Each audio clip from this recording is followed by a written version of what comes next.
अस्सलामुअलैकुम। तो आज का व्लॉग कोई स्टोरी व्लॉग नहीं है, मेरे साथ होने वाला एक रियल वाक़या जो परसों ही हुआ है। तुम लोग तो जानते हो कि थोड़े दिन बाद ना हमारे घर में एक इवेंट आने वाला है और आजकल बस उसी की शॉपिंग चल रही है और उसकी भी ज़िम्मेदारी मेरे सर पे कि मैं ही अम्मी को मार्केट लेके जाऊँगा, मैं ही अम्मी को लेकर आऊँगा और मैं ही उनके साथ घूमूँगा। तो परसों का दिन भी कुछ ऐसा ही था। अब रोज़ की तरह ना हम लोग पहुँच जाते हैं साइमा मॉल और हम लोग को ना वहाँ से कपड़े का साइज़ चेंज करवाना था और साथ में थोड़ी बहुत शॉपिंग करनी थी और अम्मी के हाथ में ना पैसों वाला पर्स था जो अम्मी ने मेरे हाथ में दे दिया था। और जब तक हम उस दुकान में रहे ना वो पर्स मेरे हाथ में था और जैसे ही उस दुकान से निकलते तो वो मेरे हाथ से पर्स गिर जाता है।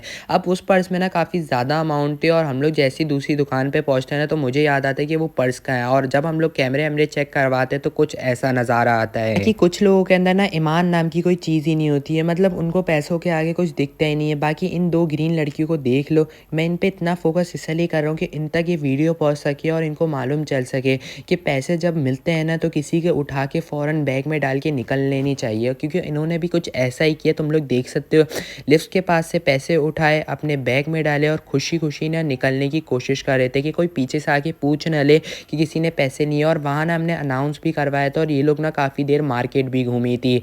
मतलब इन लोग के अंदर ना गैरत नाम की कोई चीज़ ही नहीं है। मतलब मैं यहाँ इतना परेशान हो रहा था कि पैसे मिल जाए और ये लोग बस पैसे लेके फ़रार हो गई। उसके बाद तो मेरा दिल बिल्कुल टूट चुका था, क्योंकि एक तो मेरे घर वाले डांट रहे थे और पैसे भी बहुत ज़्यादा थे और इन लोगों ने जो हरकत की है ना उसके बाद से तो भाई मैं सोच रहा हूँ कि इनके लिए क्या ही मैं अच्छे अल्फाज निकालूँ। मतलब पैसे उठाए, बैग में डाले और निकल गई। मतलब वहाँ हमने अनाउंस करवाया कि अगर किसी के पास पैसे हों तो वो प्लीज़ नीचे आके जमा करवा दे। मतलब इन लोगों ने गार्ड्स तक नहीं बताने की कोशिश की, बस वहाँ से निकलने की कोशिश की।